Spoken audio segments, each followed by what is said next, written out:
Assalamu alaikum. Welcome to this special live on religious mindset video series. I understand that there are so many lives on different platforms, so I'll be very concise and to the point. আশা করি যে যেখানে আছেন নিরাপদে আছেন, ভালো আছেন। অনেকেই আমাকে পবিত্র মাহে রমজানের রোজা, তারাবি, যাকাত, ফিতরা ইত্যাদি বিভিন্ন বিষয়ে বলতে অনুরোধ করেছেন। রিলিজিয়াস মাইন্ডসেট সিরিজে কোরআনের সাথে সঙ্গতিহীন ধর্মাচারের উপর আমার ভিডিওগুলো দেখে অনেকেই ইদানিং আমাকে বিভিন্ন মাসলা মাসাইল জিজ্ঞেস করেন।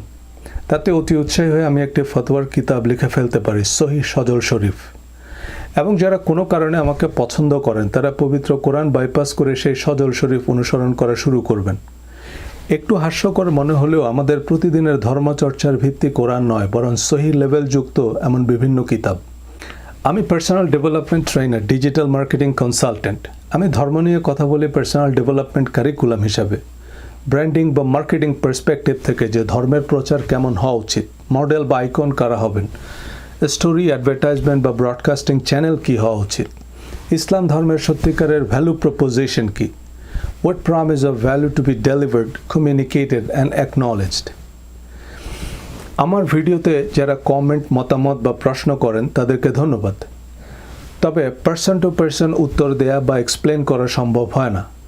নিউ ইয়র্কের ব্যস্ততা বা অপরচুনিটি কস্ট সবাই জানেন।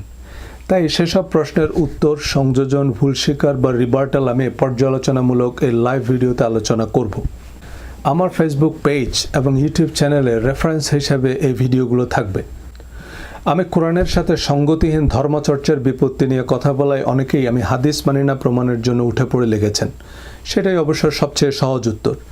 যুগে যুগে যারাই ধর্মান্ধতা নিয়ে, ধর্মের নামে মিথ্যাচার বা জালিয়াতি নিয়ে প্রশ্ন তুলেছেন তাদেরকে নাস্তিক, দালাল বা এজেন্ট, হাদিস মানে না, মাযহাব মানে না, বাজার পীর নেয় তার পীর শয়তান ইত্যাদি তকমা লাগিয়ে দিতে পারলেই সব সমস্যার সমাধান হয়ে গেল।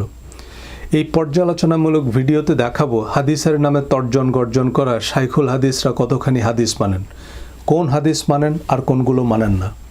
আমি বিশ্বাস করি কোরআন এবং নবীজি সাল্লাল্লাহু আলাইহি সাল্লামের সুন্নাহর নিঃশর্ত অনুসরণ বাধ্যতামূলক। একই সাথে এটাও বিশ্বাস করি যে কলা রাসূলুল্লাহ সাল্লাল্লাহু আলাইহি সাল্লাম বলে যা তা বলে দিলেই সেটা নবীজির হাদিস নয়।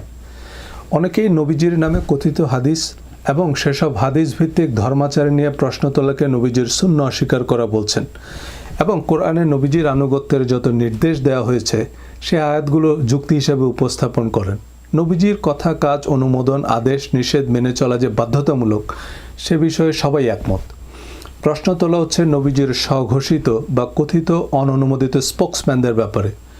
নবীজি সাল্লাল্লাহু আলাইহি সাল্লামের সাথে আমাদের সময়ের পার্থক্য হচ্ছে 1500 বছর। তাই প্রশ্ন উঠছে নবীজির বক্তব্য বা হাদিস নামে আমরা যা জানি তা সত্যিই নবীজির বক্তব্য কি না, নাকি ধর্মীয় সুবিধাভোগীরা নবীজির নামে এসব হাদিস বানিয়েছে। নবীজির নামে যে লক্ষাধিক হাদিস বিভিন্ন সুবিধাভোগী জালিয়াত চক্র বানিয়েছে সে বিষয়ে বিভিন্ন মত পথের মুহাদ্দিসরা একমত। হাদিসের ভিডিওগুলোতে সবিস্তারে আলোচনা করেছি হাদিস সংগ্রহ বা সংরক্ষণের ঐতিহাসিক বাস্তবতা। নবীজির হাদিস বর্ণনাকারী সকল সাহাবী বা সকল ইমামকে কি আমরা নিঃশর্তভাবে মেনে নিতে পারি? আমার নামে একটা ফেক ফেসবুক আইডি ক্রিয়েট করে যদি আমার খুব ঘনিষ্ঠ জনদের কাছ থেকে ধার বা ডোনেশন চাওয়া হয় তো আপনি নিশ্চয়ই ভেরিফাই করবেন সেটা আমি কিনা। এখন সেই ফেক আইডিওয়ালা বা যিনি আমার নামে টাকা পয়সা চাচ্ছেন তাকে অবিশ্বাস করা মানে তো আমাকে অবিশ্বাস করা নয়। ভাই, আমি আমার দাদার পরদাদার নামই জানি না, কিন্তু ইমাম আহমদ ইবনে হাম্বলের 11 লক্ষ হাদিস মুখস্থ ছিল এটা নিশ্চিত। কেমনে কি? এনিওয়ে, রিলিজিয়াস মাইন্ডসেটের এই লাইভ ভিডিওগুলো আমি প্রচলিত হাদিসের ভিত্তিতেই তৈরি করব। আমি ব্যাংকিং, অ্যালকোহল, নামাজ, হাদিস, হিজাব এসব অতি পরিচিত ধর্মীয় রীতিরেওয়াজের উপর যে ভিডিওগুলো তৈরি করেছি সে ভিডিওগুলোতে কোরআনের ভিত্তিতেই আলোচনা করেছি যে কোরআনে এই বলা আছে। কোরআনের তাফসির করার মৌলিক নীতিমালাও তাই, অর্থাৎ কোরআনের তাফসির হতে হবে কোরআন ভিত্তিক। এর বাইরে হাদিস বা ঐতিহাসিক ক্রোনোলজি কোরআনের ব্যাখ্যা হিসেবে সংযুক্ত হতে পারে যদি তা কোরআনের বক্তব্যের পরিপন্থী, অসামঞ্জস্যপূর্ণ বা অতিরঞ্জিত না হয়, এবং তা স্পেসিফিক কোনো তাফসিরকারকের মত বা হাদিস হিসাবে সংযুক্ত করতে হবে। সেসবকে বিবেচনায় নিয়ে কোনো নতুন সিদ্ধান্ত দেওয়ার অর্থ সেসব গ্রন্থকে কোরআনের শরীক বা অংশীদার বানানো। যেমন কোরআনে মহিলাদের পোশাকের যে গাইডলাইন দেওয়া হয়েছে, যে হিসাবে দেওয়া হয়েছে সেটাই চূড়ান্ত। এবার আপনি কোনো তাফসিরকারকের মতামত বা কোনো হাদিসের ভিত্তিতে যদি হিজাব, নেকাব বা বিশেষ কোনো ধরনের পোশাক পরতে চান তা আপনার নিজস্ব পছন্দ হিসেবে পরতে পারেন, যেহেতু সেটা কোরআনের পরিপন্থী নয়, দ্যাটস ইট। কিন্তু এসব সহায়ক গ্রন্থের সংমিশ্রণে কোরআনের সিদ্ধান্ত বদলানো যাবে না। কোরআনে যেহেতু দাড়ি পাগড়ির কথা বলা হয়নি, সুতরাং দাড়ি আপনি ব্যক্তিগত পছন্দ হিসেবে রাখতে পারেন, কিন্তু দাড়ি রাখাকে ফরজ, ওয়াজিব বা বিশেষ ধর্মীয় বিধান বানালেই তা কোরআনকে ওভাররুল করার শামিল। হাদিস, তাফসির, কিয়াস, ইজমা আমাদের প্রয়োজন হবে যখন কোরআন থেকে কোনো সুনির্দিষ্ট উত্তর না পাওয়া যায়। যদিও বেশিরভাগ ক্ষেত্রে এমন প্রশ্নই অবান্তর, অপ্রয়োজনীয়, তবুও বনি ইসরায়েলের গরুর স্পেসিফিকেশন জানার মতো হাজারটা প্রশ্ন করে সোজা জিনিসকে কঠিন করি আমরা। একজন কমেন্ট করলেন, কোরআনে তো শবে কদরের কথা আছে, কিন্তু হাদিস ছাড়া কীভাবে বুঝবো যে শবে কদর কত তারিখে? বা কোরআনে তো তারাবি নামাজের কথা নাই, কোরআনে না থাকলে নাই। 8 রাকাত বা 20 রাকাতই পড়তে হবে, বা 27 তারিখে শবে কদর, তা বলতে পারবেন না। কিন্তু এই তারাবি নামাজ নিয়ে পড়ে থাকার সময় আমাদের কই?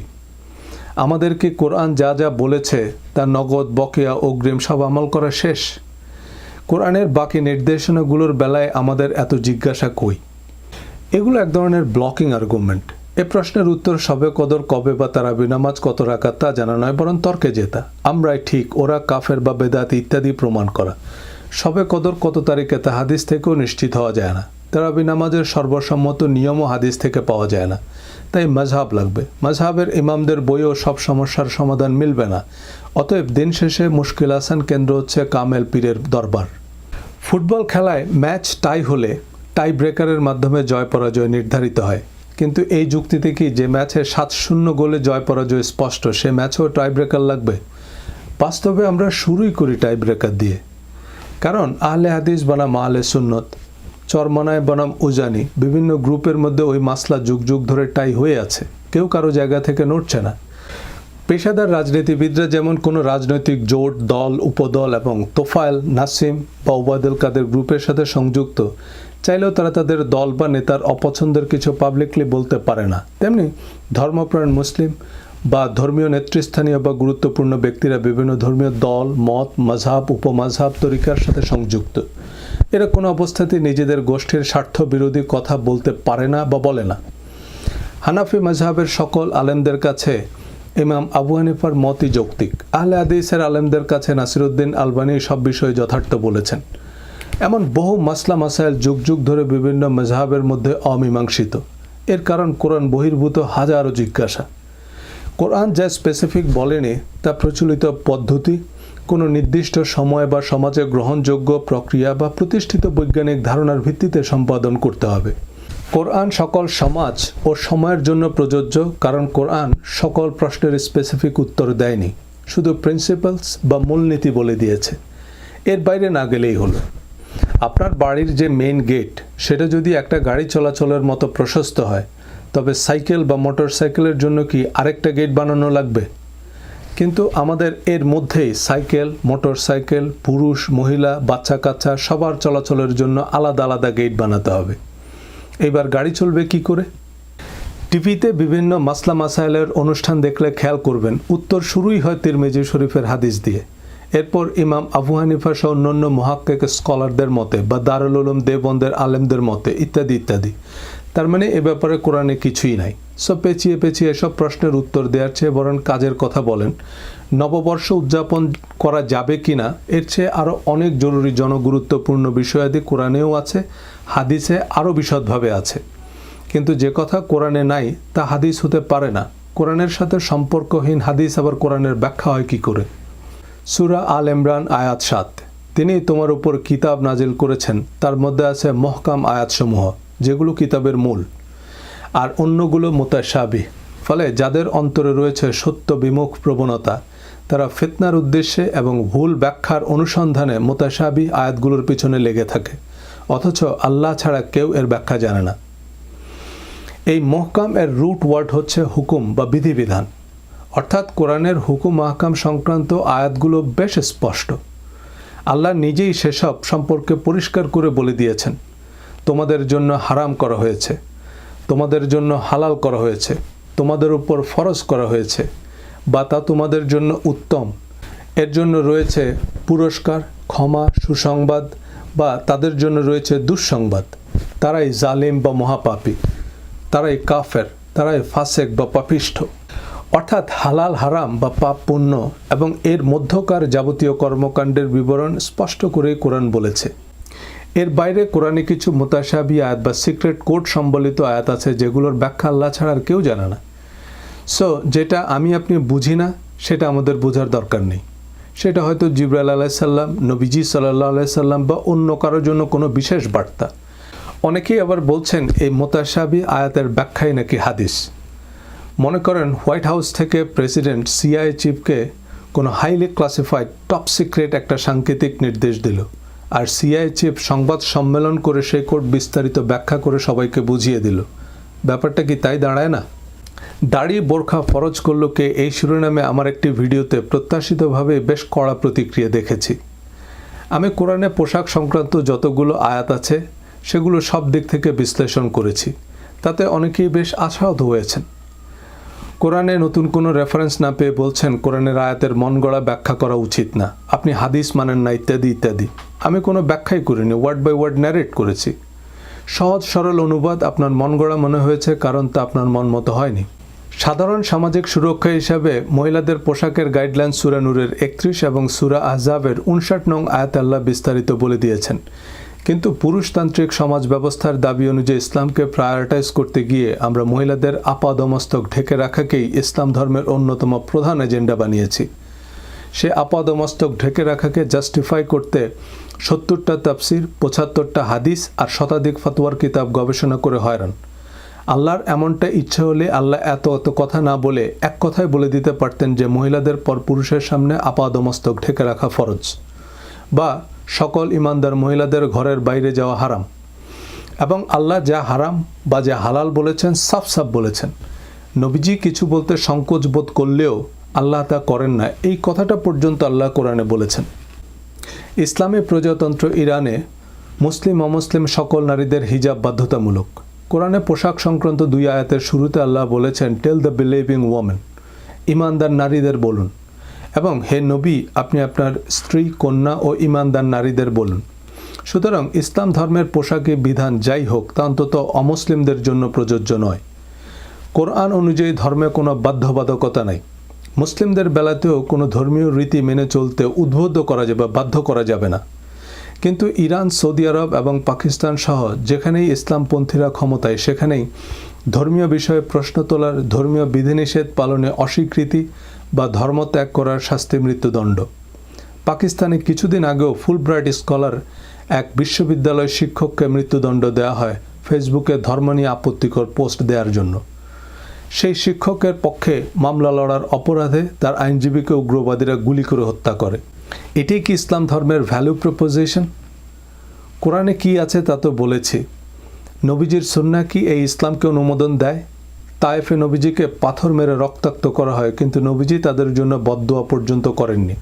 হযরত ওমর রাদিয়াল্লাহু তাআলা আনহু নবীজিকে অবমাননা না হত্যা করার জন্য এসেছিলেন, কিন্তু নবীজি ওমরকে জয় করলেন হৃদয়স্পর্শী সম্ভাষণে, ধারালো তরবারিতে নয়।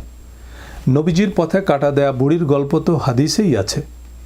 যারা নবীজিকে নিজেদের পৈতৃক সম্পত্তি বানিয়েছেন, নবীর হাদিস সংকলক ইমামদের নিয়ে কোনো প্রশ্ন তোলাকে কোনোভাবেই বরদাস্ত করেন না, তারা যদি অন্তত বুড়ির সেবা করার হাদিসটাও আমল করতেন তো তসলিমা নাসরিন একটা বই লেখার মতো কন্টেন্টও খুঁজে পেতেন না। আমেরিকায় সবচেয়ে বেশি করোনা রোগী, কারণ আমেরিকায় প্রচুর টেস্ট করা হচ্ছে। যত বেশি টেস্ট তত বেশি ডেটা পাওয়া যাবে। এসব ডেটা ভ্যাকসিন তৈরি থেকে শুরু করে অনেকগুলো পদক্ষেপ নিতে সাহায্য করবে। বাংলাদেশে টেস্ট নাই, রোগীও নেই, আমাদের পদক্ষেপ নেওয়ারও কিছু নাই, সুতরাং ডেটারও প্রয়োজন নেই। একইভাবে আমেরিকা, ইউরোপে প্রচুর মানুষ ধর্মে বিশ্বাস করে না, কারণ এখানে ধর্ম বিশ্বাস সম্পর্কে পরিচয় দেয়া নিজের নাম বলার মতোই স্বাভাবিক বিষয়। একজন মানুষের নাম যেমন টম, জেরি যে কোনো কিছুই হতে পারে, ঠিক একইভাবে সে আস্তিক নাস্তিক যে কোনো কিছুই হতে পারে। এমন নির্ভেজাল টেস্টিং কিট দিয়ে পরীক্ষা করলে দেখবেন বাংলাদেশ, পাকিস্তান, ইরান, আফগানিস্তান, সৌদি আরব ইত্যাদি দেশে আমেরিকার চেয়ে বেশি মানুষ নাস্তিক। আল্লামা ইকবাল বলেছেন, আমি ইউরোপে মুসলমান দেখিনি কিন্তু ইসলাম দেখেছি, আর পাকিস্তানে মুসলমান দেখেছি কিন্তু ইসলাম দেখিনি। সত্যিই তাই, আমেরিকায় বহু নাস্তিক, অ্যাগনস্টিক দেখেছি, তাদের কোনো মুখোশের আড়ালে মুখ লুকানোর চেষ্টা নেই, বিশ্বাসের ভনিতা নেই, কিন্তু নৈতিকতার মানদণ্ডে তারা আমাদের ধরাছোঁয়ার বাইরে। বিনয়, ভদ্রতা, শিষ্টাচার, সদালাপ, সত্যবাদিতা, পরমত সহিষ্ণুতা, মানবিক মূল্যবোধ আর আত্মসম্মানেরা সত্যিকারের শক্তিমান। হ্যাঁ, আমেরিকানরা রেসিস্ট, আমাদের মতো কালো বাদামি চামড়ার মানুষদের তারা পছন্দ করে না, কিন্তু সে অপছন্দের প্রকাশ অন্তত আমাদের মতো ঘৃণ্য নয়। আমরা আমাদের ছোটবেলা থেকেই সবার দুর্বল জায়গায় আঘাত করে তাকে ডিমোরালাইজড করতে শিখেছি।